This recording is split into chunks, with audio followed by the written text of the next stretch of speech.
चलो, good morning to all of you. तो आज हम लोग अकाउंटेंसी का चैप्टर 1 स्टार्ट करेंगे। एनपीओ, जिसको हम लोग नॉट फॉर प्रॉफिट ऑर्गेनाइजेशन के नेम से जानते हैं। ठीक है, तो accounts for not for profit organization क्या होता है, पहले इसको समझते हैं। तो इसमें सबसे पहले हम लोग इंट्रोडक्शन देखेंगे एनपीओ का। ठीक है, तो इसमें देखिए क्लासिफिकेशन ऑफ ऑर्गेनाइजेशन। हमारे कंट्री में जितने भी ऑर्गेनाइजेशन होते हैं उसको दो पार्ट में कैटेगराइज किया गया है। ठीक है, वो क्या है? तो फर्स्ट हमारा है, यहाँ देख रहे हो, प्रॉफिट मोटिव। पहला, ऐसा संगठन जिसका उद्देश्य क्या हो, लाभ कमाना हो। ठीक है, यहाँ पर देखो प्रॉफिट मोटिव, और दूसरा क्या है, नॉट फॉर प्रॉफिट। तो ऐसा संगठन जो लाभ कमाने के लिए कोई काम करता है, बिजनेस करता है, तो उसको हम लोग कहेंगे प्रॉफिट मोटिव ऑर्गेनाइजेशन।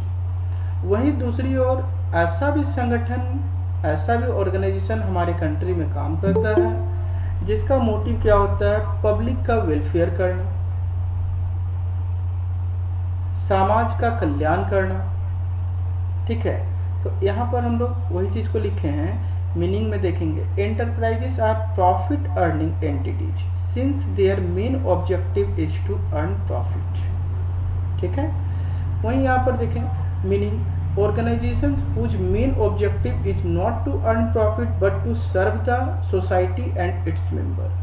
तो ऐसा संगठन जो कि अपने मेंबर्स को और सोसाइटी के लिए, वेलफेयर के लिए काम करता है, तो उसको हम लोग नॉट फॉर प्रॉफिट कहते हैं, जिसको हम लोग एनपीओ के नाम से जानते हैं। वही हम लोग चैप्टर 1 में पढ़ेंगे, क्लास 12 का। तब देखिए यहाँ पर देखते हैं प्रॉफिट मोटिव के पॉइंट ऑफ व्यू से, अगर जो भी ऑर्गेनाइजेशन काम कर रहा है वो फाइनेंशियल स्टेटमेंट्स तो प्रिपेयर करेगा, लेकिन कौन कौन सा फाइनेंशियल स्टेटमेंट्स वो प्रिपेयर करता है वो देखते हैं। तो यहाँ पर देखेंगे कि हमारा जो फाइनेंशियल स्टेटमेंट्स है, जिसको हम लोग वित्तीय विवरण कहते हैं या अकाउंट्स प्रिपेयर्ड हम लोग कह सकते हैं। तो सबसे पहला ट्रायल बैलेंस, जो कि क्लास 11th में पढ़े, ट्रेडिंग अकाउंट क्लास 11th में पढ़े, profit and loss account class 11th में पढ़ चुके हो, और बैलेंस शीट। ये कौन प्रिपेयर करता है? ये सारा accounts, trial balance, trading account, profit and loss account and balance sheet, तो prepared by profit motive organisation.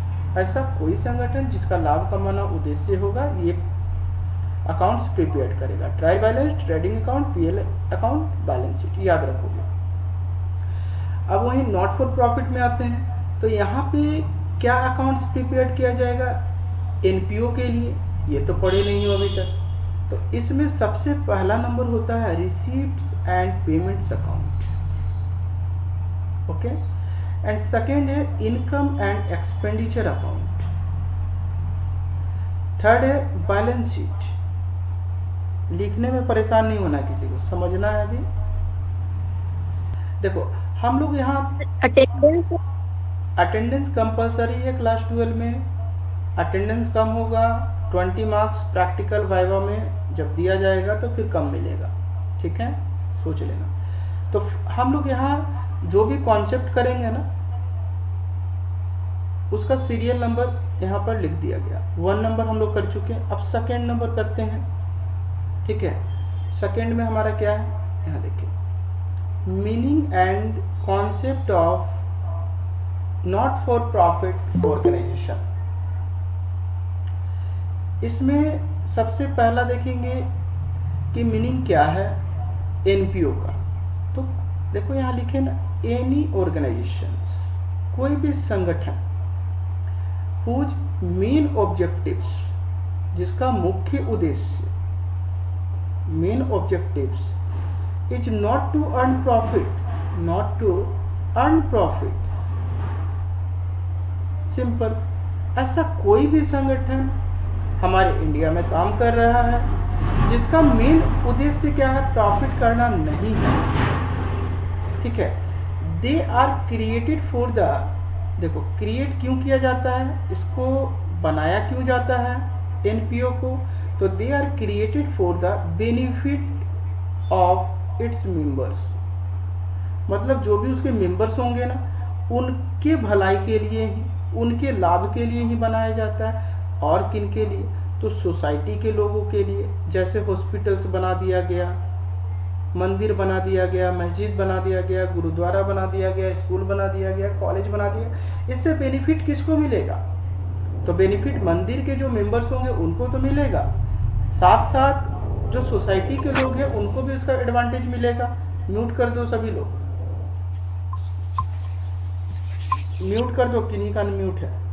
उसके बाद स्प्रेडिंग ऑफ रिलीजन, स्प्रेडिंग का मतलब होता है फैलाना, ठीक है। क्या फैलाना, तो रिलीजन मतलब धर्म का प्रचार करना। तो धर्म का प्रचार करने के लिए ही तो मंदिर बनता है, गुरुद्वारा बनता है, आश्रम बनता है, ठीक है। तो ये सब एनपीओ में ही आएंगे। और चैरिटी करने के लिए, दान पुण्य का काम करने के लिए स्थापित किया जाता है ईटीसी, उसी को हम लोग कहते हैं क्या, तो नॉट फॉर प्रॉफिट ऑर्गेनाइजेशन। एक बार फिर से देखते हैं, any organizations whose main objectives is not to earn profits, they are created for the benefit of its members, society, spreading of religion, charity, etc. Any doubt? No sir. अब यहाँ पर देखिए, हमने एग्जाम्पल्स में लिख रखा है स्कूल्स, कॉलेजेस, पब्लिक हॉस्पिटल्स, मंदिर, मस्जिद, गुरुद्वारा, ईटीसी, सब एनपीओ हैं। यहाँ पर देख रहे हैं सबसे पहला फिगर स्कूल का है ना, ये क्या फिगर है, जाना पहचाना सा लग रहा है जी, योगदा कॉलेज, ये अपना कॉलेज है। अब यहाँ पर देखो, ये अपना योगदा कॉलेज का भी प्रॉफिट करना ऑब्जेक्टिव्स नहीं है, सोसाइटी का हेल्प करना, सोसाइटी के लोगों को एजुकेट करना, ठीक है।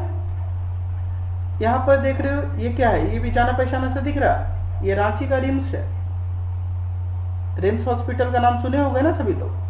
Yes sir. हाँ, तो इसका भी उद्देश्य क्या है, प्रॉफिट करना नहीं है, पब्लिक हॉस्पिटल है ना, यहाँ पर लोग जाते हैं और क्या करते हैं, इलाज करवाते हैं अपना। तो इनका भी स्थापना प्रॉफिट करने के लिए नहीं किया गया। तो ये जो स्कूल देख रहे हो, योगदा कॉलेज और रिम्स देख रहे हो रांची का, सब एनपीओ है। सभी लोग अपना रिकॉर्ड तो करेंगे ना, पैसा तो इनके पास भी आएगा, पैसा इनके पास से भी जाएगा, तो पैसा आने और जाने का तो रिकॉर्ड करेंगे। तो वही हम लोग पढ़ेंगे एनपीओ चैप्टर में, ठीक है। अब यहाँ पर देखिए next, also non as non trading organizations, मतलब कि नॉट फॉर प्रॉफिट ऑर्गेनाइजेशंस को हम लोग नॉन ट्रेडिंग ऑर्गेनाइजेशंस के नाम से भी जानते हैं, ये भी याद रखना है, ओके। Yes sir. दो कॉन्सेप्ट हम लोग अभी तक देख चुके हैं, पहला इंट्रोडक्शन, दूसरा मीनिंग, ठीक है। अब थर्ड बात करते हैं। यहाँ पर देखिए तीसरा नंबर कहता है objectives of not for profit organization, means उद्देश्य क्या है नॉट फॉर प्रॉफिट ऑर्गेनाइजेशन का। तो सबसे पहला जो उद्देश्य है नॉट फॉर प्रॉफिट ऑर्गेनाइजेशन का, वो है टू प्रोवाइड सर्विस, तो सर्विस के लिए ही काम करता है ये। और रिक्रिएशंस मतलब मनोरंजन के लिए काम करता है, जैसे पार्क बना दिया गया, तो पार्क बनाने का उद्देश्य, तुम्हारे एरिया में पार्क का स्थापना कर दिया गया, तो पार्क क्यों बनाया गया, क्योंकि वहाँ उस सोसाइटी के बच्चे आएंगे, वहाँ खेलेंगे, ठीक है, और अपना टाइम पास करेंगे। लोग मॉर्निंग वॉक करने आएंगे, इवनिंग वॉक करने आएंगे, लेकिन उसका उद्देश्य प्रॉफिट करना नहीं है, पब्लिक वेलफेयर के लिए बनाया गया, सोसाइटी के वेलफेयर के लिए बनाया गया। इसीलिए लिखता है to provide service, service provide करने के लिए, और रिक्रिएशंस मनोरंजन के लिए, टू इट्स मेंबर्स, जो इनके मेंबर्स होंगे उनको तो मिलेगा, साथ साथ ग्रुप समूह को भी मिलेगा, और द पब्लिक को भी मिलेगा एट लार्ज। बोलो ना, अगर मान लो सपोज तुम लोग में से कोई क्या किए कि भाई 10 दोस्त मिल गए अपना, और पास में ज़मीन था खाली, वहाँ पे पार्क बना दिए। अब पार्क बनाने के बाद उसको पब्लिक के लिए कर दिए कि सब पब्लिक आएंगे वहाँ पर। तो जो उसमें मेंबर्स होंगे तुम्हारे फ्रेंड्स लोग और भी अदर मेंबर्स जो पैसा लगाए होंगे कुछ, ठीक है, तो वो भी आकर के उसका एडवांटेज ले सकते हैं, बेनिफिट्स ले सकते हैं, ठीक है। और पर्टिकुलर कोई ग्रुप भी आकर के ले सकता है और पब्लिक भी ले सकता है। नंबर दूसरा, वही एनपीओ का उद्देश्य क्या है सेकंड, तो कहता है to work for the welfare of the society, मतलब सोसाइटी के कल्याण के लिए, और प्रमोशन ऑफ रिलीजन, मतलब धर्म का प्रचार करने के लिए। सोसाइटी का वेलफेयर के लिए हम बताएं ना, बहुत कुछ स्थापित किया जाता है, hospital, school, college, etc.. Promotion of religion, अब प्रमोशन ऑफ रिलीजन मतलब धर्म का प्रचार करने के लिए मंदिर, मस्जिद, गुरुद्वारा, चर्च ये सब बनाया जाता है। फिर एजुकेशन प्रोवाइड करने के लिए, फिर art, culture and sports etc.. अभी स्पोर्ट्स में जैसे मान लो धुरवा में देख रहे हो कि हमारा स्टेडियम बना है ना, JSCA स्टेडियम, तो उसका भी उद्देश्य प्रॉफिट करना नहीं है, ठीक है। बोलो, यहाँ तक कोई डाउट किन्हीं को? No sir. चलो अब बात करते हैं, हम लोग 3 टॉपिक अभी तक देखे हैं, 3 कॉन्सेप्ट, सारे कॉन्सेप्ट को हम पॉइंट वाइज बांटे हुए हैं, इसी तरीके से कॉपी में नोट डाउन करोगे। 4th नंबर फीचर्स, जो कि विशेषता होता है, जिसको कैरेक्टरिस्टिक्स भी कहते हैं, किसका, तो एनपीओ के लिए भाई। तो एनपीओ जो प्रॉफिट करना नहीं चाहता उसका क्या क्या विशेषता है, चलो उसको देखते हैं। तो सबसे पहला entity, NPO is a legal entity, याद रखना कानूनी इकाई है ये, separate from its promoters. Promoters कौन, जैसे अभी हम एग्जाम्पल लिए ना, वो पार्क बनाने वाली बात कि तुम लोग मिलकर के मोहल्ले में बना लिए, तो जिसके मन में पहले ख्याल आता है ना, ये विचार आया, मान लो तुम लोग के मन में विचार आया भाई किसी पर्टिकुलर एक पर्सन, ठीक है, तो वो प्रोमोटर्स हो गए। तो प्रोमोटर से भी ये सेपरेट है, ये नहीं कि प्रोमोटर्स का मन में ख्याल आया, प्रोमोटर क्या किया, 10 लोगों को जोड़ा, और 10 लोगों को जोड़ने के बाद पैसा इकट्ठा किया, चंदा इकट्ठा किया और पार्क बना दिया। तो प्रोमोटर्स का वो पार्क नहीं हो गया कि भाई मेरे मन में ख्याल आया था, पार्क हम बना दिए तो मेरा हो गया, ऐसा नहीं है।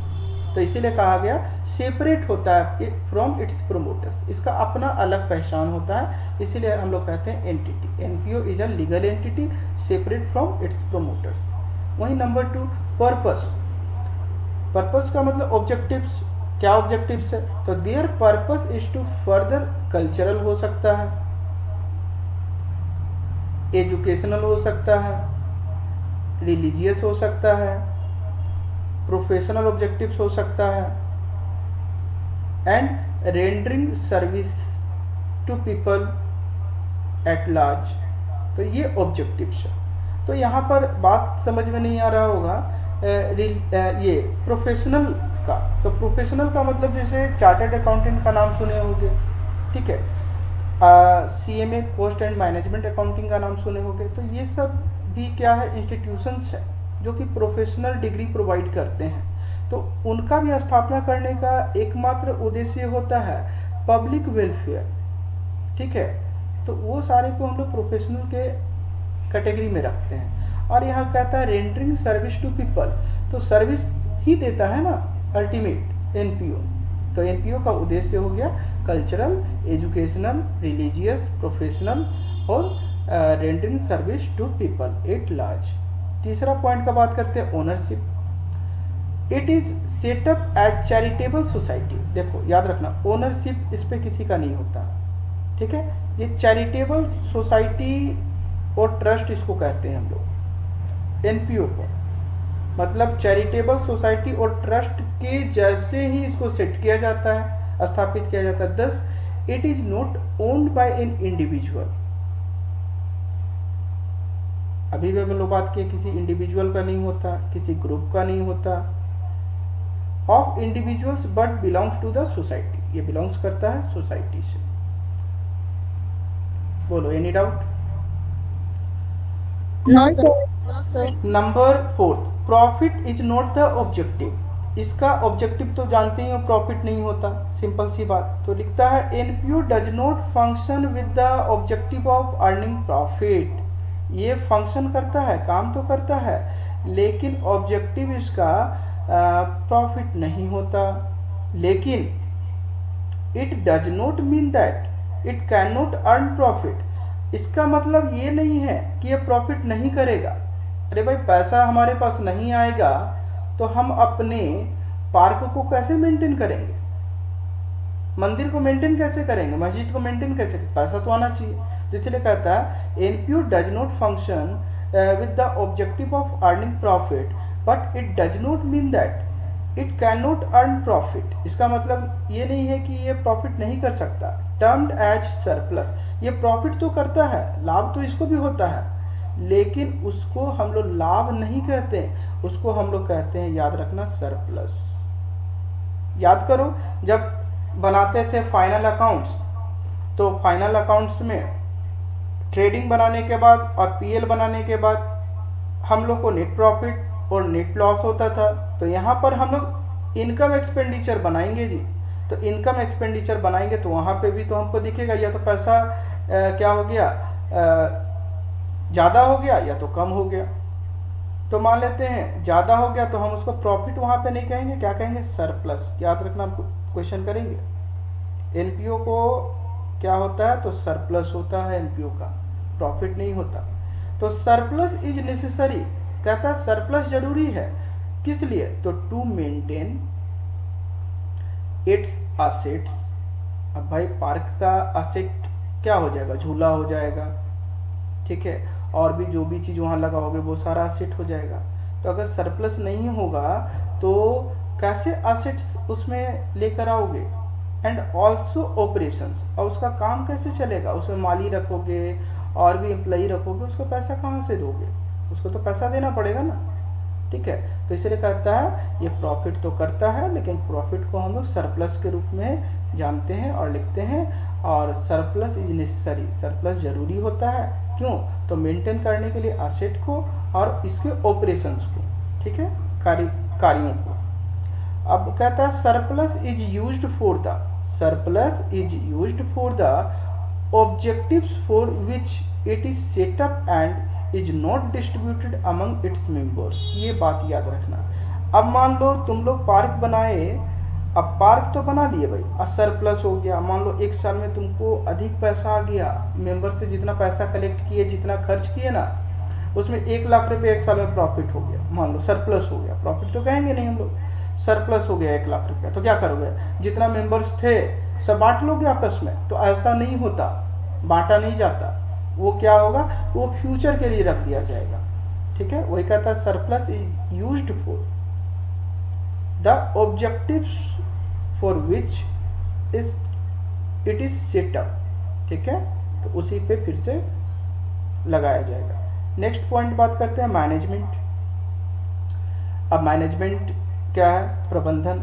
एनपीओ इज मैनेज्ड बाय, अब एनपीओ किसके द्वारा मैनेज किया जाएगा जी, तो मैनेज करने के लिए, हाँ यस, बोलो बोलो, कुछ बोल रहे हो क्या यहाँ पर मैनेजमेंट का? तो वो कहता है NPO is managed by a group of individuals, ठीक, ऑफन कॉल्ड, जिसको हम लोग कहते हैं ट्रस्टी कहते हैं। तो याद रखना, मैनेजमेंट का अगर क्वेश्चन आता है कि मैनेज कौन करता है एनपीओ को, तो ट्रस्टी करते हैं, और या तो मैनेजिंग कमिटी। जैसे तुम लोग पार्क बनाए, ठीक है, उसमें एक कमिटी बना दी है, उसमें कुछ लोगों को डाल दिए कि भाई ये मैनेजमेंट करेगा, किसका, तो वो पार्क का। तो उसी को हम लोग कह रहे हैं यहाँ पे ट्रस्टी और मैनेजिंग कमेटी। इतना बात को समझो, कोई दिक्कत? No, sir. No, sir. No, sir. अब यहाँ पर नेक्स्ट पॉइंट है हमारा फंड्स, मतलब funds for its operations are given by its members. Funds कैसे आएगा? एनपीओ के पास पैसा तो आना चाहिए, बिना पैसा का तो काम चलेगा नहीं। एनपीओ हो या प्रॉफिट ऑर्गेनाइजेशन हो, दोनों के को पैसा चाहिए। तो इसके पास फंड्स जो है वो आता है कहाँ से? तो फंड्स आता है इसके मेंबर्स से, सदस्यों से, और डोनर से। तो डोनर कौन? Donor as entrance fee. मान लेते हैं पार्क तुम रखे थे, अब पार्क बनाए भाई, तो उसमें एंट्रेंस फी लगता है कि नहीं लगता है? 5 रुपये 10 रुपये रखते हो कि नहीं रखते हो? तो एंट्रेंस फी से पैसा आएगा कि नहीं आएगा? दूसरा, मान लेते हैं कोई मेंबर बनना चाहता है उसमें, तुम्हारा फ्रेंड बोला भाई पार्क का हमको भी मेंबर बना दीजिए ना, तो बोलेंगे मेंबरशिप फी दीजिए, बना देते हैं आपको। तो इस सब से पैसा आ रहा है एनपीओ के पास। सब्सक्रिप्शन से आता है, चंदा से आता है, और कोई आकर के डोनेशन दे दिया तो उससे भी पैसा आता है। किसके पास? एनपीओ के पास। ठीक है, और भी बहुत कुछ है जिससे पैसा एनपीओ के पास आता है। बोलो कोई दिक्कत? Any doubt? No sir. अब बात करते हैं फाइनेंशियल स्टेटमेंट्स का। ये क्या क्या फाइनेंशियल स्टेटमेंट्स बनाता है एनपीओ? तो एनपीओ बनाता है, it prepares financial statements every year. याद रखना, एवरी ईयर बनाता है फाइनेंशियल स्टेटमेंट, हर साल बनाता है। विच इंक्लूड्स, जिसमें क्या क्या शामिल होता है? तो भाई पहला तो बनाता है रिसीप्ट्स एंड पेमेंट्स,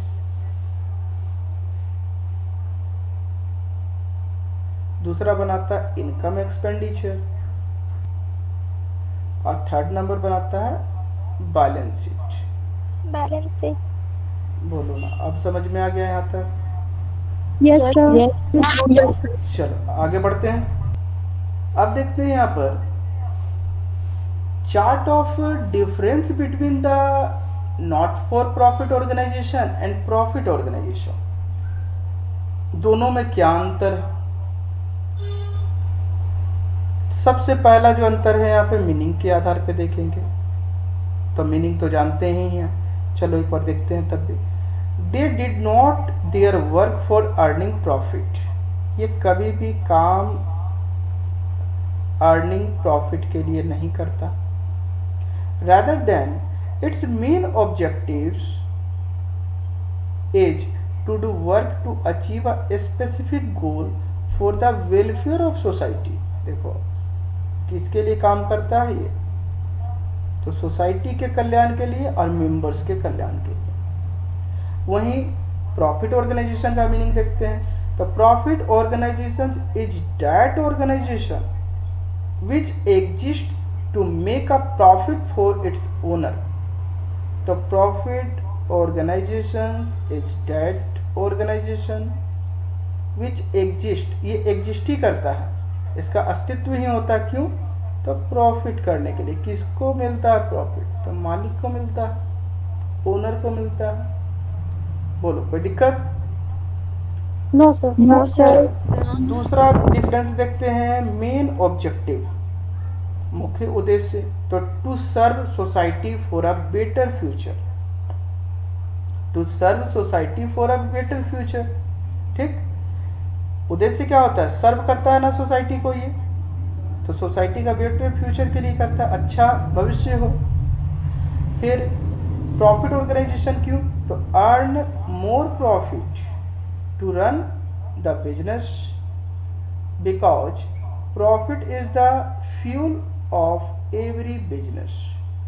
फ्यूल क्यों बोल रहा है? फ्यूल का मतलब समझते हो ना, जैसे गाड़ी में हम पेट्रोल डलाते हैं तभी हमारा गाड़ी भागता है, नहीं तो फिर गाड़ी तो बेकार पड़ा रहेगा जी। तो उसी तरीके से प्रॉफिट ऑर्गेनाइजेशन, अगर प्रॉफिट नहीं होगा तो बिजनेस तो बंद हो गया।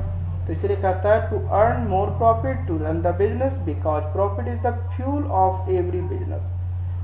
हर बिजनेस का प्रॉफिट क्या फ्यूल है, जैसे हमारे बॉडी में ब्लड है उसी तरीके से बिजनेस के लिए प्रॉफिट। चलो सोर्स ऑफ रिवेन्यू। अब रिवेन्यू का सोर्स क्या है? रिवेन्यू का मतलब समझ लो इनकम। यहाँ पर इनकम का स्रोत क्या? तो the main source of revenue for the NPO is donations, grants, सरकार जो देती है। सरकार देखा भाई कि मतलब जो तुम्हारा पार्क था वो अच्छा से मेंटेन कर रहे हो और मान लेते हैं उसको और बढ़ाना चाहते हो, तो तुम अपना अकाउंट से ले जा करके शो करोगे गवर्नमेंट के पास, बोलोगे कि हमको पैसे का रिक्वायरमेंट है अपने पार्क के लिए, तो गवर्नमेंट भी पैसा देती है, जैसे नगर निगम होता है, ठीक है। तो फिर मेंबरशिप फ़ी, एंट्रेंस फ़ी, ये सब स्रोत है एनपीओ के लिए। इसके लिए स्रोत क्या है, तो द मेन सोर्स, मुख्य स्रोत क्या है, revenue for the profit organization is the amount received from selling. बेचेंगे ना, क्या बेचते हैं भाई, गुड्स बेचते हैं या तो सर्विस बेचते हैं और पैसा कमाते हैं। बोलो कोई दिक्कत? दो सर और मीनिंग बोलिए। एक बार और बताते हैं, देखो the main source of revenue, जो मेन स्रोत है रिवेन्यू जनरेट करने का प्रॉफिट ऑर्गेनाइजेशन के लिए, वो क्या है, तो सेलिंग ऑफ गुड्स और सर्विसेज, ठीक है। तो लिखा ना, प्रोडक्ट्स और सर्विस को बेच करके ही पैसा कमाता है ये कौन, तो profit organization. But NPO donation के थ्रू, ग्रांट के थ्रू, मेंबरशिप फी के थ्रू, एंट्रेंस फी के थ्रू पैसा लाता है अपने ऑर्गेनाइजेशन में। बात करते हैं फाइनेंशियल स्टेटमेंट्स का, तो एनपीओ क्या करेगा, रिसिप्ट पेमेंट बनाएगा, सेकंड इनकम एक्सपेंडिचर अकाउंट बनाएंगे, और तीसरा बैलेंस शीट। ये क्या बनाएगा, trading account, PL account, balance sheet and cash flow statement. सबसे लास्ट चैप्टर है हमारा ये कैश फ्लो स्टेटमेंट, वो भी पढ़ेंगे, बहुत अच्छा चैप्टर है, ठीक है, कैश फ्लो स्टेटमेंट। चलो अब नेक्स्ट बात करते हैं, क्या है हमारा मैनेज्ड बाय। तो अभी ही पढ़ें कि मैनेज किसके द्वारा किया जाता है, ये ट्रस्टी और कमिटी के द्वारा, और any one person who's authorised, जिसको कर दिया गया बाय द होल मेंबर्स। सारा मेंबर्स मिलके बोल दिए तुम भाई पार्क मिस्टर राम चलाएगा, तो मिस्टर राम फिर मैनेज करेगा, या तो ट्रस्टी, या तो कमिटी, या तो ऑथोराइज्ड पर्सन, ठीक। अब इसको मैनेज कौन करता है, तो it includes mainly 3 types of business, so it is managed as per the types of business. तो सोल प्रोप्राइटरशिप बिजनेस हम लोग पढ़े थे, इसलिए बोल रहे थे हम कि ध्यान से पढ़ो। सोल प्रोप्राइटरशिप को मैनेज कौन करता है, तो इसका मालिक करता है, क्योंकि इसमें तो अकेला व्यक्ति होता है। दूसरा, पार्टनरशिप्स में कौन मैनेज करता है, तो सारे पार्टनर्स करते हैं। अब कंपनीज की बात करते हैं, तो कंपनीज को कौन मैनेज करता है, तो मैनेज्ड बाय इट्स डायरेक्टर्स। लेकिन यहाँ पे मैनेज किया जाता है ट्रस्टी के द्वारा, कमिटी के द्वारा, और कोई भी एक पर्सन जो कि ऑथोराइज्ड है, ठीक है। अब funded from, it is started with the funding received from donations. ये फंड कहाँ से रिसीव करता है, तो डोनेशन से। और it is started with initial capital investment by it's owners, मतलब इनिशियल जो कैपिटल है, स्टार्टिंग का पूंजी है, वो कौन लगाएगा भाई, तो मालिक लगाएगा, जो ओनर होंगे। सोल प्रोप्राइटरशिप में जो मालिक थे वो पैसा लगा रहा था, पार्टनरशिप में सारे पार्टनर पैसा लगाएंगे, इसलिए ओनर, अब ब्रैकेट में लिख दिया गया। कंपनी में पैसा कौन लगाएगा, जो प्रोमोटर होगा, स्टार्टिंग किया होगा, जिसके मन में कंपनी के बारे में ख्याल आया होगा वो, और उसके बाद जितने लोग को वो ऐड करता चला गया होगा, सब लोग पैसा लगाएंगे, फिर शेयर से पैसा लाता है कंपनी। बोलो यहाँ तक कोई डाउट? No sir. चलो अब कॉन्सेप्ट नंबर 6। तो 6 नंबर कॉन्सेप्ट तो भाई याद हो गया तुम लोग को, financial statement of not for profit organization. Financial statements for NPO organizations क्या क्या, तो पहला number receipts and payments account, second number क्या, तो इनकम एक्सपेंडिचर अकाउंट, और तीसरा बैलेंस शीट। कोई doubt? No sir. Next concept देखो, हम लोग का कॉन्सेप्ट 7 क्या कहता है, meaning of receipts and payments account. मतलब अभी हम लोग देखें कि एनपीओ जो फाइनेंशियल स्टेटमेंट्स बनाती है, उसमें से सबसे पहला जो फाइनेंशियल स्टेटमेंट्स है वो है receipts and payments, receipts and payments account. तो अभी हम लोग समझेंगे कि ये रिसिप्ट्स एंड पेमेंट्स अकाउंट होता क्या है जी। तो कहता है the receipts and payments account is an asset account, याद रखोगे, is an asset account. Exam में एमसीक्यू में आ सकता है, इससे एक या दो क्वेश्चन हर साल एमसीक्यू आता है, याद रखना, एनपीओ से। और इसको हम लोग रियल अकाउंट भी कहते हैं, वाइवा में पूछे जाने वाले क्वेश्चन है उसमें। तो रिसिप्ट्स एंड पेमेंट्स अकाउंट क्या है, असेट अकाउंट, या उसको रियल अकाउंट भी हम लोग कहते हैं। Which shows the classified summary of transactions. ये क्या होता है, क्लासिफाइड समरी होता है किसका, लेन देन का, जो भी हम लोग के पास आता है और जाता है, मतलब जो रिसीव करते हैं। रिसिप्ट और पेमेंट नाम ही है ना, कि जो भी रिसिप्ट्स करेंगे उसको लिखेंगे और जो पेमेंट होगा उसको लिखेंगे। क्या कहता है, which shows the classified summary of transactions of a cash book along with the cash and bank balance. इसमें कैश का भी पैसा लिखते हैं और बैंक बैलेंस भी लिखते हैं, दोनों याद रखना। जैसे कैश बुक पढ़े होगे क्लास 11th में, in the beginning and at the end of an accounting period. चलो अभी हम देखते हैं इसका फॉर्मेट, जो चीज हम लिखें उसको समझने के लिए थोड़ा सा बात। यहाँ पर देखो format of receipts and payments account. देखो ये स्टार्ट हो रहा ओपनिंग बैलेंस से और एंड हो रहा क्लोजिंग बैलेंस से, देख रहे हो। अब इसमें क्या दिखाया जाता है, लिखा जाता है रिसिप्ट को लिखा जाता है, जो रिसिप्ट होगा उसको लिखा जाता है, और जो पेमेंट होता है उसको लिखा जाता है ओनली। ठीक है, तो इसमें शो क्या किया जाता है, रिसिप्ट्स को और पेमेंट्स को। तो अब स्टार्ट करते हैं features of receipts and payments account. क्या विशेषता है रिसिप्ट्स एंड पेमेंट्स अकाउंट का।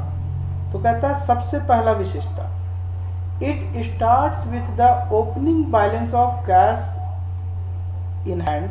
याद रखना स्टार्ट कहां से होता है, तो opening balance of cash in hand and cash at bank. Cash in hand और कैश एट बैंक का मतलब क्या है, मान लो हमारा एनपीओ है, तो हमारे पास पैसा आ रहा है अगर कैश के माध्यम से, तो उसको हम लोग कहते हैं कैश इन हैंड। अगर हमारे पास पैसा आ रहा बैंक के माध्यम से, जैसे हम किसी पहाड़ी मंदिर है, ठीक है, पहाड़ी मंदिर को हमको डोनेशन देना है, तो हम क्या कर दिए, बैंक अकाउंट में पहाड़ी मंदिर का ट्रांसफर कर दिए, तो ये हो गया कैश एट बैंक। कैश कहाँ है, बैंक में है। लेकिन कैश इन हैंड कब कहेंगे, जब मंदिर गए और मंदिर जा करके उसके गुल्लक में डाल दिए पैसा, तो क्या हो गया, वो कैश इन हैंड हो गया।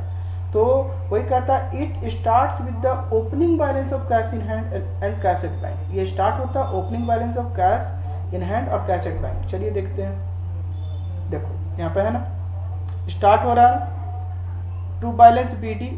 तो टू बैलेंस बीडी का मतलब होता है opening balance. Cash in hand जितना रहेगा उसको लिख देना है यहाँ पर। कैश एट बैंक से जितना होगा, बैंक अकाउंट में हमारा जितना बैलेंस होगा एनपीओ का, उसको लिख देना है यहाँ पर। बोलो ना, कोई डाउट? नो कोई डाउट नहीं सर। दूसरा पॉइंट, ये फर्स्ट पॉइंट क्लियर, फीचर्स उसका रिसिप्ट एंड पेमेंट अकाउंट का। दूसरा फीचर्स क्या कहता है, it is debited with all sums received. मतलब जो भी हम लोग रिसीव करेंगे ना, उसको क्या कर देना है, डेबिट कर देना है। जितना भी रिसिप्ट होगा उस सब को कहता है रिसिप्ट एंड पेमेंट अकाउंट में डेबिट कर दीजिए भाई। तो चलो देखो ना डेबिट किए कि नहीं। सब्सक्रिप्शन मिला, तो सब्सक्रिप्शन से मिल रहा हम लोग को, वो किसी साल का हो भाई, वो पिछले साल का मिला हो, इस साल करेंट ईयर का, मतलब इसी साल का मिला हो इस साल, या भविष्य के लिए मिल गया हो इसी साल, सबको लिखा जाता है रिसिप्ट साइड। मतलब डेबिट करते हैं, डेबिटेड मतलब डेबिट साइड लिख देना।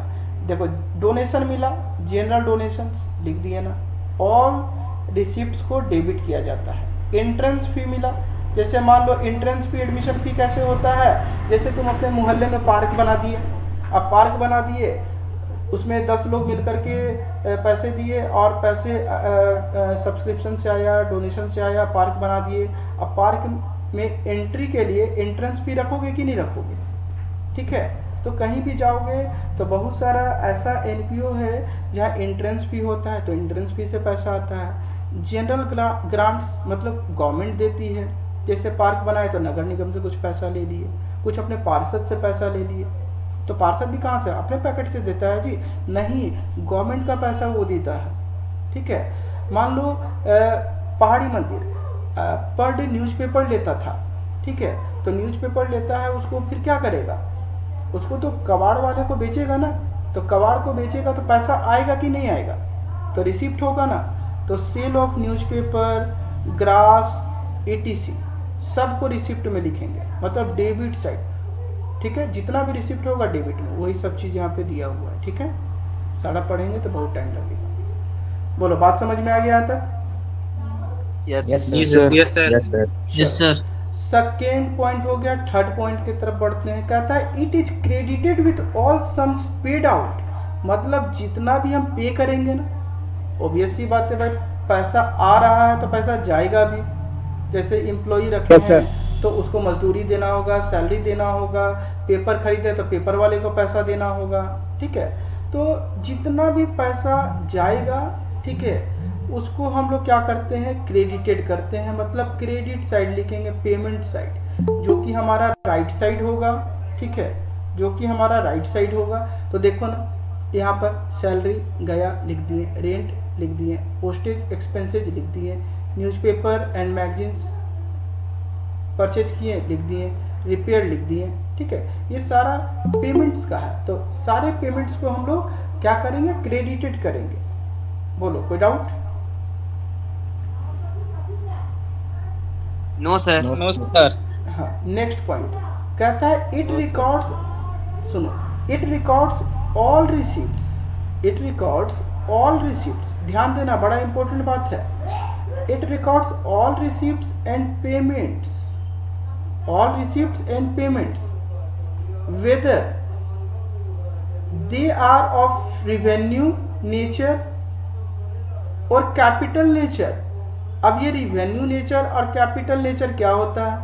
ये रिवेन्यू नेचर और कैपिटल नेचर क्या होता है उसको समझते हैं। चल देखते हैं।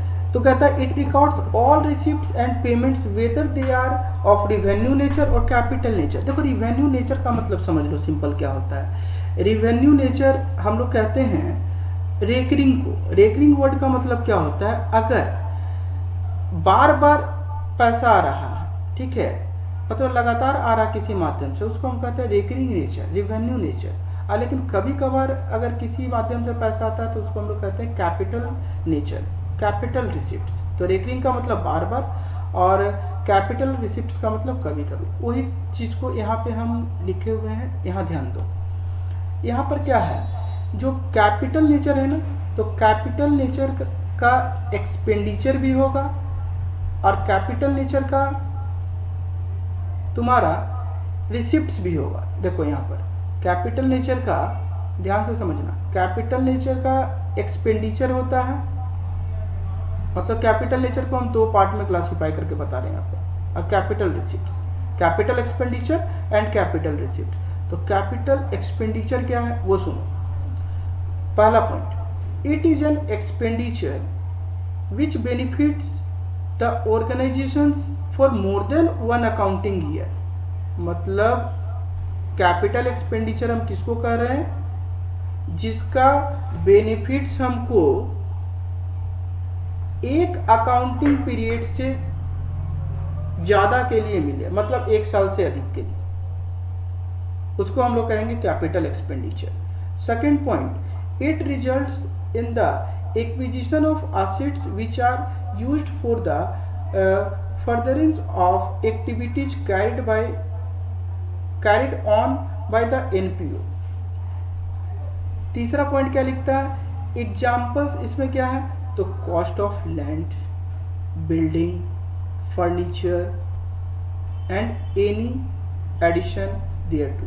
देखो, अब सिंपल वर्ड में हम तुमको बताते हैं। कैपिटल एक्सपेंडिचर का मतलब क्या? जैसे मान लो कि पहाड़ी मंदिर में कोई व्यक्ति गया और पहाड़ी मंदिर क्या काम करता है कि एक रूम बनवा दिया। क्या बनवा दिया? रूम बनवा दिया ऊपर में पुजारी लोग को रहने के लिए, तो खर्च तो हुआ ना जी, पैसा तो खर्च हुआ। Yes, sir. अब पैसा Yes, sir. खर्च हुआ तो वो रूम का बेनिफिट्स पहाड़ी मंदिर क्या 1 साल से कम के लिए लेगा? वो तो लंबे समय के लिए उसका बेनिफिट मिलेगा ना, Yes, sir. लंबे समय के लिए मिलेगा। तो ऐसे एक्सपेंडिचर को हम लोग कैपिटल नेचर का मानते हैं, ठीक है, जिसका benefits more than 1 accounting year मिले, जिसका benefits more than 1 accounting year मिले। ठीक, इतना याद रखना।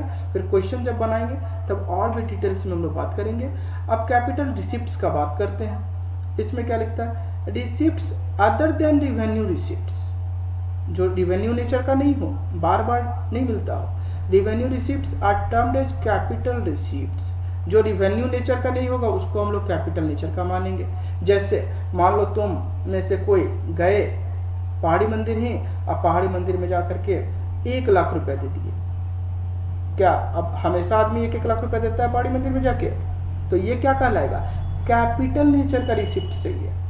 ये रिवेन्यू नेचर का रिसिप्ट नहीं कहेंगे, ये कैपिटल नेचर का रिसिप्ट होगा, क्योंकि ऐसा रिसिप्ट एनपीओ को बार बार नहीं मिलता, साल में 1-2 बार मिल जाता है भाई।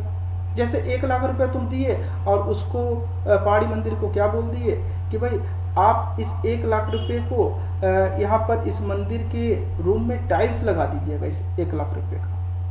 तो वो 1 लाख रुपया क्या हो गया? कैपिटल रिसिप्ट हो गया, क्योंकि वो 1 लाख रुपया रिवेन्यू नेचर का तो है नहीं, वो कैपिटल नेचर का है। दूसरा point, receipts from donor for the specified purpose. हम बताए ना अभी स्पेसिफाइड पर्पस, टाइल्स लगाने का बाद तुम पर्पस बता दिए पहाड़ी मंदिर को, भैया हम पैसा दे रहे हैं आप टाइल्स लगाइएगा। Are also termed as capital receipts, ठीक है। ऐसा रिसिप्ट्स जो बार बार किसी एनपीओ को नहीं मिलता उसको हम लोग कैपिटल रिसिप्ट्स कहते हैं, ठीक। एग्जांपल्स क्या हो जाएगा? लाइफ मेंबरशिप फी, फिर डोनेशंस जो भी हम बात किए, फिर फर्नीचर फंड ईटीसी। अब बात करते हैं, ये तो हम लोग देखिए कैपिटल नेचर का बात, ठीक है। अब रिवेन्यू नेचर का, तो रिवेन्यू एक्सपेंडिचर भी होता है जो बार बार खर्च किया जाता है। जैसे पेपर खरीदते हैं भाई, तो हर महीना पैसा देना पड़ता है कि नहीं? तो खर्च तो है ना, लेकिन ये किस तरह का खर्च है? रिवेन्यू नेचर का खर्च, याद रखोगे। जैसे रेंट देना है तो रिवेन्यू नेचर का होगा, इंश्योरेंस का प्रीमियम देना है रिवेन्यू नेचर का होगा, सैलरी देना है रिवेन्यू नेचर का होगा, ऑनोरेरियम पेड करना है रिवेन्यू नेचर का होगा, ठीक है। मतलब बार बार साल में बिजनेस के एक्टिविटीज में खर्च होता है, उसको हम लोग रिवेन्यू एक्सपेंडिचर कहते हैं। लेकिन रिवेन्यू रिसिप्ट्स भी होता है। रिवेन्यू रिसिप्ट्स क्या? जैसे पहाड़ी मंदिर में कोई भी गया, गुल्लक में पैसा डाल दिया, ठीक, सब्सक्रिप्शन से पैसा आ गया, ठीक, जनरल डोनेशन से पैसा आ गया, रेंट रिसीव हो गया, तो ये सब क्या होगा? Revenue receipts. बोलो, यहाँ तक कोई डाउट की नहीं को? No sir. चलो नो सर। अब बात करते हैं नेक्स्ट पॉइंट। यहाँ देखो क्या है, it records all receipts and payments whether they relate to the previous, current और फॉलोइंग अकाउंटिंग ईयर। अब रिसिप्ट्स एंड पेमेंट्स अकाउंट में हम लोग रिसिप्ट्स को और पेमेंट्स को तो लिखते हैं, लेकिन यहाँ पे ये चीज़ इग्नोर करना कि वो किस अकाउंटिंग ईयर का है उसका महत्व नहीं है। वो पिछले साल का भी मिला तो लिखेंगे, ठीक है। मान लो हम पिछले साल का पैसा इस साल पे किए तब भी लिखेंगे। मतलब इट रिकॉर्ड्स ऑल रिसीप्ट्स, याद रखोगे, and payments whether they relate to the previous, current और following accounting year. Next point है, it does not record non cash item. Non cash item को रिकॉर्ड नहीं करता, ठीक, जैसे डेप्रिसिएशन। नेक्स्ट पॉइंट है, it end with closing balance of cash in hand and cash at bank. अब मान लेते हैं रिसिप्ट पेमेंट तुम अकाउंट बनाए जी, ठीक है।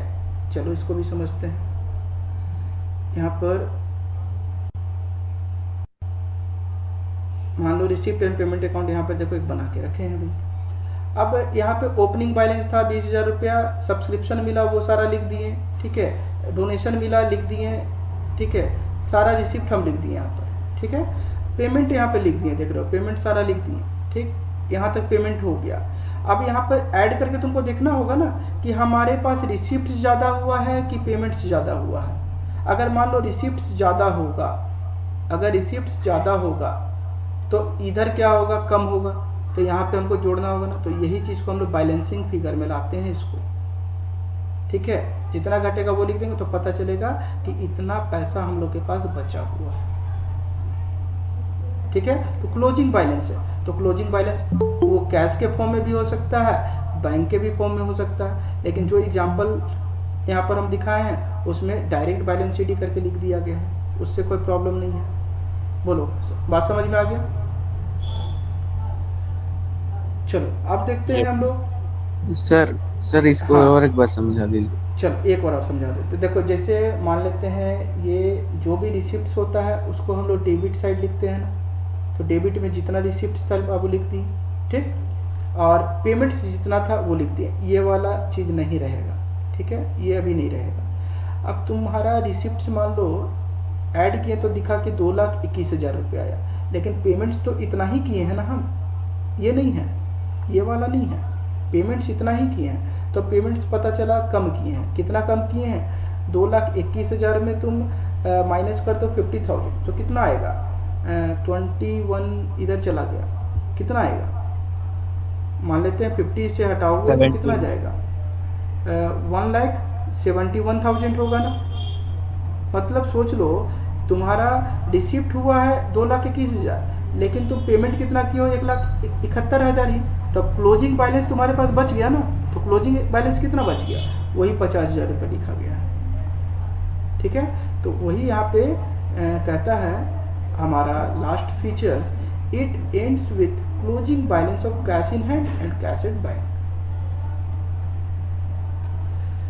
अब देखो यहाँ पर हमारा है difference between receipts and payments account and cash book.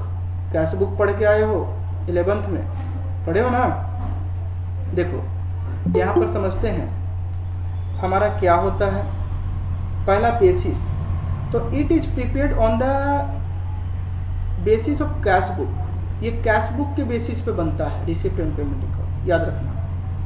और ये कैश बुक किस बेसिस पे बनाते हैं, तो it is prepared on the basis of each cash receipt and cash payment. ये हर दिन का कैश रिसिप्ट और कैश पेमेंट को लिखते थे, याद करो, कैश बुक बनाए थे 11th में। अब इसका पीरियड क्या है, तो it is prepared at the end of accounting year. ये साल के अंत में बनाया जाता है जो receipt and payment account, but it is prepared on daily basis, ये डेली बनता है। अ part of double entry system के बेसिस पर, तो it is merely a summary of cash book. ये समरी क्या है, कैश बुक की तरह ही होता है। It is not deemed to be a part of double entry system. तो याद रखना ये समरी ऑफ कैश बुक ही होता है। अभी कैश बुक में it forms part of double entry system, ये डबल एंट्री सिस्टम के रूप में होता है। अब fourth number debit and credit side. Sir कोई दूसरा कलर यूज कीजिए ना सर, थोड़ा दिखने में थोड़ा अच्छा नहीं दिख रहा है, प्लस पहचान में भी नहीं आता, दूसरा कलर लगाइए ना सर। ठीक है। अब यहाँ देखो debit and credit side, it has receipt and payments side, ठीक है। It has receipts and payment sides, मतलब क्या है, मतलब, और यहाँ क्या कहता है, अभी ज्वाइन कर रहे हो, it has debit and credit sides, ठीक है। फिर है लेजर फोलियो। देखो ये चीज़ को ध्यान रखना, ये से पढ़े भी होंगे, लेजर फोलियो LF जिसको कहते हैं। It has no ledger folio column. इसमें क्या लेजर फोलियो कॉलम हम लोग देखें रिसिप्ट्स एंड पेमेंट्स अकाउंट में LF का कॉलम था कहीं? केवल रिसिप्ट से अमाउंट है, अमाउंट है, पेमेंट से अमाउंट है। लेकिन यहाँ कहता है कैश बुक में it has laser folio column. चलो देखते हैं है कि, देखो है ना LF का कॉलम, देखो ये वाला LF का कॉलम है ना, तो डिफरेंस हो गया। फिर बात करते हैं नेक्स्ट हमारा प्रिपेयर्ड बाय।